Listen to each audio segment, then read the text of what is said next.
नमस्कार, स्वागत है आपका जीवन 24 के डिजिटल प्लेटफॉर्म पर। मैं हूं आपके साथ सानिया। दिल्ली से लेकर पूरे उत्तर भारत में आज सीजन का सबसे घना कोहरा देखा जा रहा है। इसकी विजिबिलिटी 0 तक पहुंच गई है। मतलब सामने का कुछ भी देखना तक बहुत मुश्किल हो गया है। ठंड शुरू होने के बाद अब पिछले 1-2 दिनों से घने कोहरे की शुरुआत हो चुकी है। कोहरे का ये सिलसिला अब दिसंबर और जनवरी में भी शायद चलता रहेगा। हालांकि आज का कोहरा इस सीजन में सबसे जबरदस्त है।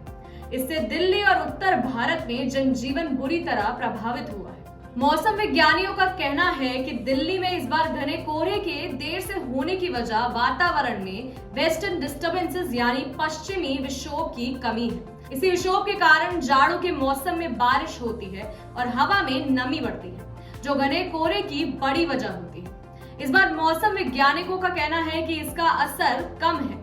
यही वजह से है कि दिसंबर का महीना शुरू में गर्म सीजन के महीनों में शुमार किया गया था। अब आने वाले समय में घने कोहरे देखने को मिल सकते हैं। कोहरा हवा में मौजूद बहुत छोटे छोटे जल बिंदुओं के समूह से मिलकर बनता है। ये ओरिजिनली गैस होती है जो कंडेंसेशन की प्रक्रिया यानी भाप के पानी बनने की प्रक्रिया से गुजरती है। पानी के छोटे कण हवा में तैरते रहते हैं, आंखों के सामने हल्की सफेद चादर जैसे दिखाई देते हैं, जिससे आसपास की चीजें साफ नजर नहीं आती है। शहरों में ये स्थिति और खराब होती जा रही है, जहां धूल और धुएं के कण मिलकर पानी के इन कणों को गाढ़ा बना देते हैं, जिससे बहुत करीब की चीजें भी धुंधली लगती हैं। जब विजिबिलिटी 0 से 50 मीटर होती है तो इसे बहुत घना कोहरा कहते हैं, जबकि 50 मीटर से 200 मीटर की विजिबिलिटी की स्थिति को घना कोहरा कहा जाता है। 201 से 500 मीटर को मध्यम, जबकि 500 से 1000 मीटर की विजिबिलिटी वाले कोहरे को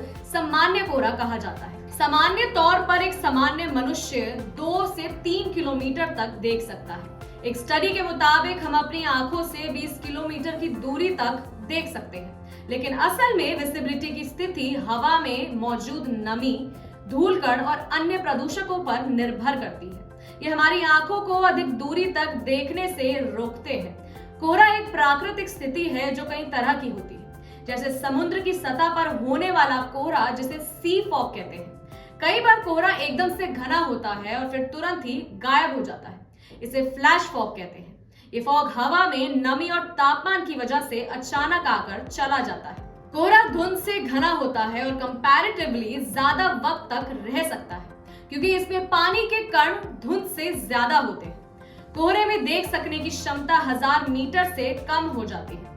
इसमें हवाई जहाज तो चल सकते हैं, लेकिन सड़क पर गाड़ियां चलने के लिए ये आदर्श स्थिति नहीं है। 50 मीटर से कम दृश्यता होते ही सड़क पर दुर्घटनाएं होने लगती है। कोहरे और धुंध की वजह से दुर्घटनाएं भी पिछले 3 सालों में लगातार बढ़ी है। रोड ट्रांसपोर्टेशन मिनिस्ट्री के अनुसार 2014 में 16 लोगों की कोहरे की वजह से सड़क दुर्घटना में मौत हुई, तो 2015 में ये 21, जबकि 2016 में बढ़कर 25 से ज्यादा हो गया। दिल्ली, यूपी, पश्चिम बंगाल और हरियाणा में ही आधे से ज्यादा दुर्घटनाएं और मौतें हुई। ये सभी रिपोर्टेड मामले हैं, यानी वही मामले हैं जिन पर कोई पुलिस कार्रवाई हुई। मौतों के अलावा गंभीर दुर्घटनाएं इन आंकड़ों में शामिल नहीं है। कोहरा यानी फॉग और धुंध यानी स्मोग मिस्ट में अंतर है। कोहरे के धुएं के साथ मिलने पर धुंध यानी स्मोग बनता है। साल 1905 में स्मोग शब्द चलन में आया, जो अंग्रेजी से फॉग और स्मोक से मिलकर बना है। डॉक्टर हेनरी एंटनी वॉयक्स ने अपने पेपर में इसका जिक्र किया, जिसके बाद से ये टर्म कहा सुना जाने लगा। स्मोक के फॉग से ज्यादा खतरे हैं। इसमें पानी की बूंदों के साथ धूल और हवा में मौजूद जहरीले तत्व जैसे नाइट्रोजन ऑक्साइड और ऑर्गेनिक कंपाउंड मिलकर नीचे की तरफ ओजोन की गहरी परत बना लेते हैं। अब आप सोचेंगे कि ओजोन तो हमें अल्ट्रावायलेट किरणों से बचाने वाली अच्छी परत है, तो ये जान लें कि ओजोन तभी तक ठीक है जब वातावरण में ऊपर की ही ओर है। जैसे ही ये ग्राउंड लेवल पर आती है, सेहत के लिए बेहद खतरनाक हो जाती है।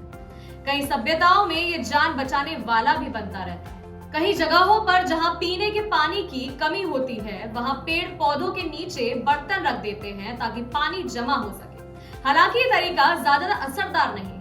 अब फॉग कैचर भी एक टर्म चलन में आया है। इससे तकनीकी विशेषज्ञ बड़ी सी जगहों पर जमा फॉग को पानी में बदलने की कोशिश कर रहे हैं, ताकि पानी की कमी से निजात मिल सके। बेला विस्टा और पेरू में फॉग कैचर काफी काम कर रहे हैं। बेला विस्टा में नदी, झील या ग्लेशियर नहीं है, जिसकी वजह से पानी की कमी आम है लेकिन गंभीर समस्या भी है।